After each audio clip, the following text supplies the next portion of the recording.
Hello everyone, I'm Citizen Spokesman Eylon Levy. This is the daily briefing of the Israeli Citizen Spokesperson's Office. We are live on YouTube, Instagram and Twitter. Please start submitting your questions in the chat and we will get to them at the end. Today is day 261 of the October 7th war.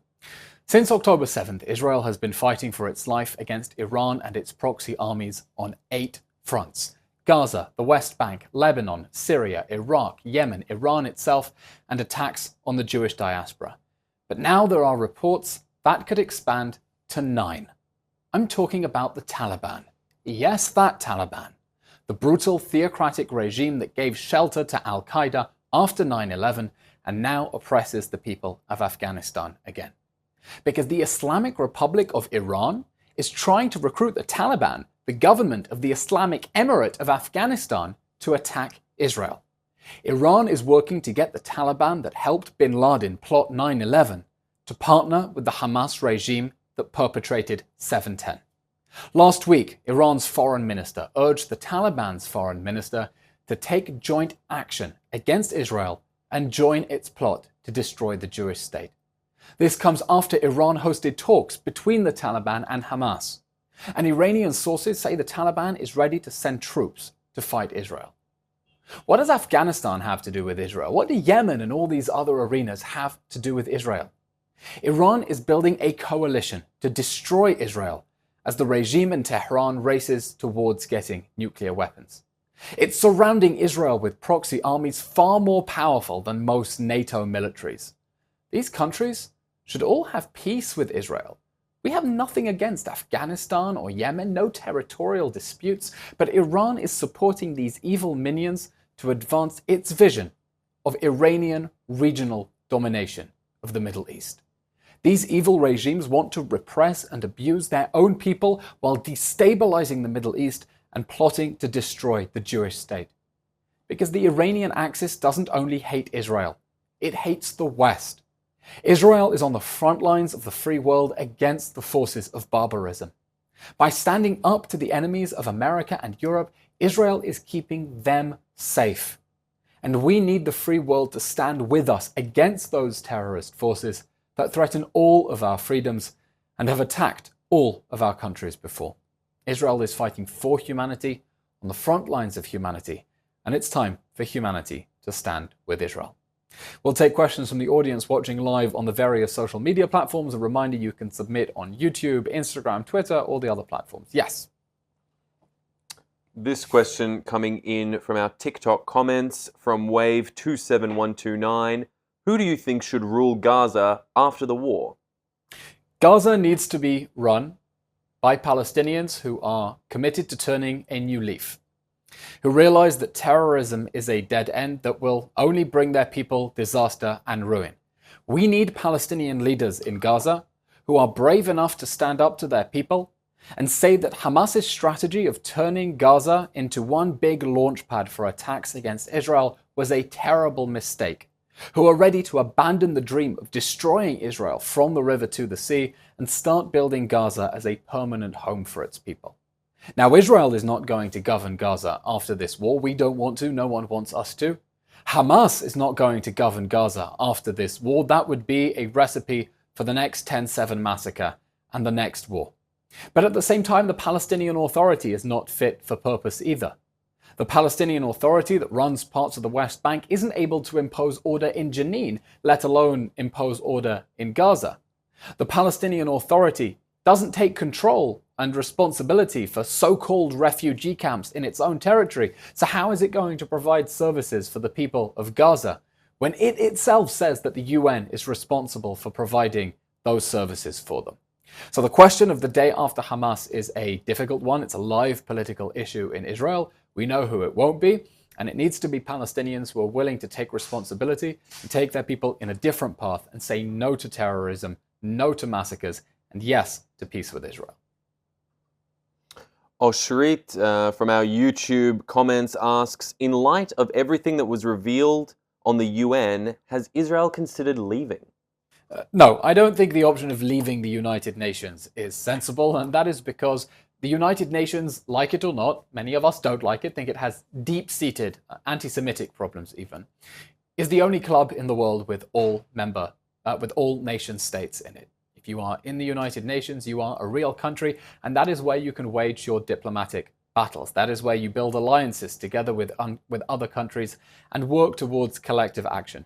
Israel will obviously not be the only sovereign state in the world that is not a member of the United Nations. It has deep problems, but being Israel, being a sovereign state, reclaiming independence means claiming our position in the family of nations and fighting from within. It doesn't mean sparing the UN any criticism, and we have to attack it very hard for the way that its officials have taken Hamas's side in this war, covered up its militarization of hospitals, allowed it to teach a violent curriculum to children inside Gaza, but you have to fight from the inside. You can't do it from the outside.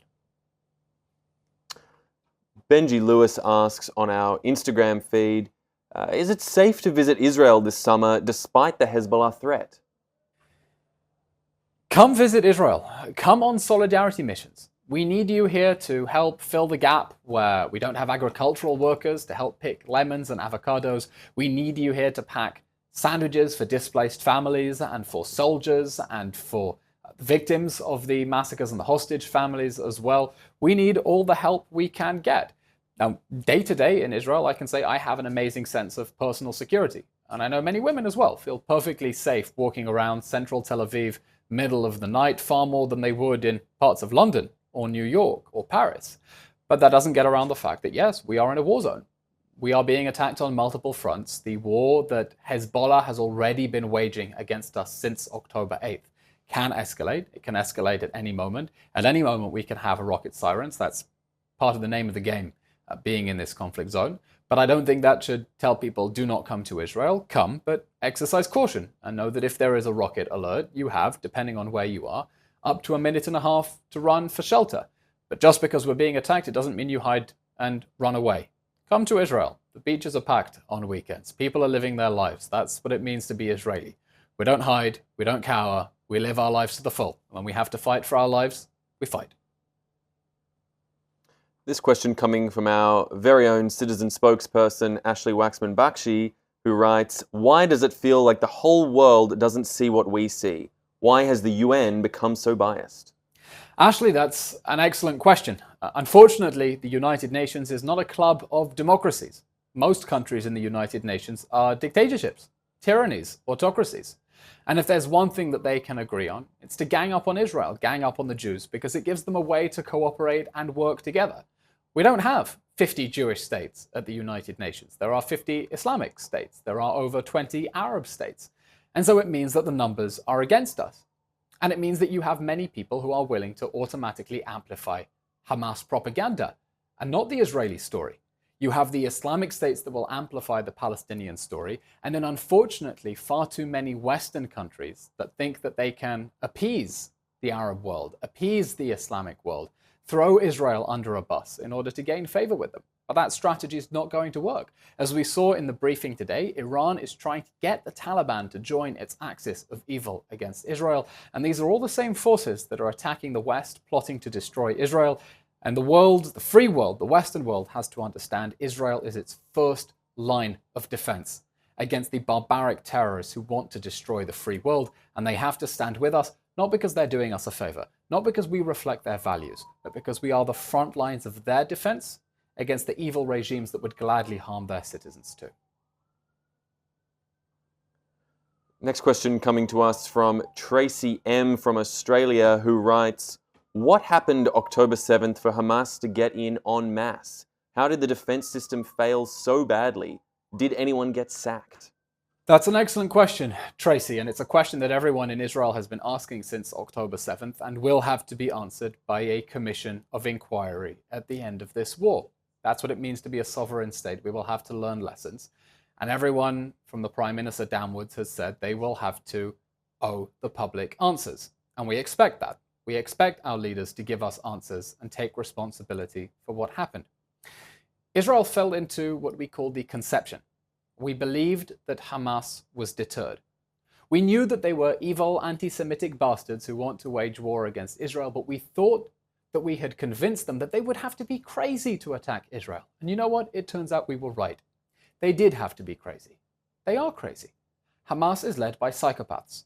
Hamas is led by pyromaniacs who are willing to make as many human sacrifices as necessary inside Gaza to advance their goal of destroying Israel. We thought we had defenses that would give us an early warning if they tried to approach the border fence. We didn't expect them to breach it at 30 different points. We didn't expect them to invade with 3,000 terrorists. We definitely didn't expect, let's talk about the elephant in the room, thousands of civilian reinforcements who joined the Nukhba fighters to engage in the acts of looting and raping and murdering and mass pillaging inside Israel. And the lesson that Israelis are going to take forward from October 7th is do not underestimate your enemies. That's the lesson of Jewish history. When evil people say they want to kill the Jews, you take them seriously. Do not belittle them. Do not underestimate them.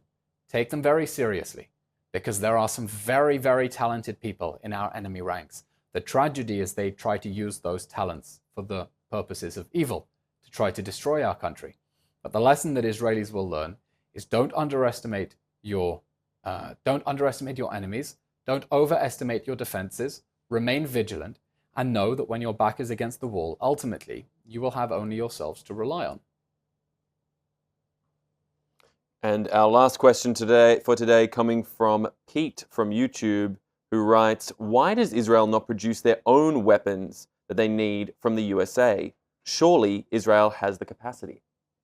Israel does have a booming defense industry. In fact, for the third year in a row, we saw Israel's defense exports breaking all records.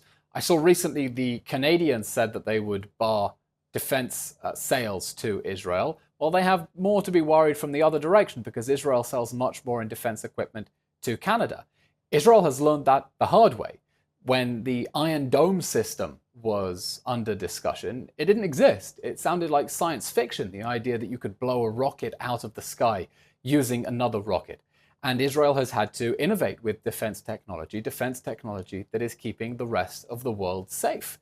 But Israel doesn't have the ability to create en masse in such a small country all of the weapons we need. Think of the cutting-edge weapons we need, like the F-35 fighter jet. Only a superpower the size of the United States can produce that, and that's why it's important that we have strong relations with the US.